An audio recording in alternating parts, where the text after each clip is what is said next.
શ્રી કષ્ટભંજન દેવ હનુમાનજીને પવિત્ર ધનુર્માસને લઈને રંગબેરંગી સેવંતીના ફૂલોનો શણગાર કરાયો.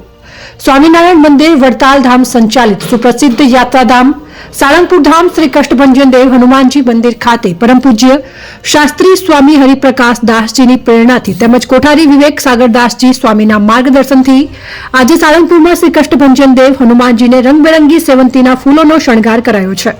સેવંતીના ફૂલોનો શણગાર આજે સવારે શણગાર પૂજારી સ્વામી દ્વારા કરવામાં આવી હતી. દાદાને સેવંતીના ફૂલોનો દિવ્ય શણગાર ધરાવવામાં આવ્યો હતો.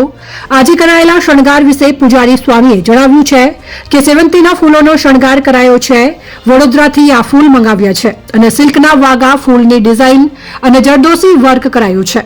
પવિત્ર ધનુર્માસ નિમિત્તે શ્રી કષ્ટભંજન દેવ હનુમાનજી મંદિર આયોજિત સાળંગપુર ધામમાં પારિવારિક શાંતિ માટે મંદિરના પટાંગણમાં યજ્ઞશાળામાં શ્રી હનુમાન ચાલીસા યજ્ઞનું આયોજન તારીખ 16/12/2024 થી 14 જાન્યુઆરી 2025 સુધી કરવામાં આવ્યું છે.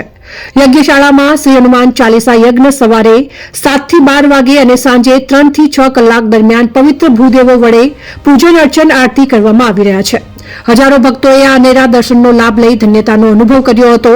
સાળંગપુરમાં દિવસે અને દિવસે દાદાના દર્શને લાખો ભક્તો ઉમટી રહ્યા છે. આ દાદાના ભક્તોને લઈને કોઈ તકલીફ ન પડે તે માટે મંદિરના સંતો દ્વારા 7 સ્ટાર હોટેલને ટક્કર આપે એવું ગોપાળનંદ સ્વામી યાત્રિક ભવન બનાવવામાં આવ્યું છે. આ ગોપાળનંદ સ્વામી યાત્રિક ભવન શ્રી કષ્ટભંજન દેવ હનુમાનજી મંદિરની ડાબી બાજુ થોડાક અંતરે અને નવા ભોજનાલયની એકદમ પાછળ બનાવ્યું છે. અહીં 20 વીઘા જમીનમાં ઉભા કરાયેલા યાત્રિક ભવનની ભવ્યતા આંખો આંજી દે એવી છે. જેના બિલ્ડિંગનું 9 લાખ સ્ક્વેર ફૂટમાં કન્સ્ટ્રક્શન કરાયું છે. 8 ફ્લોર વાળું અને 108 ફૂટ ઊંચું આ બિલ્ડિંગ 340 કોલમ પર ઉભું કરવામાં આવ્યું છે.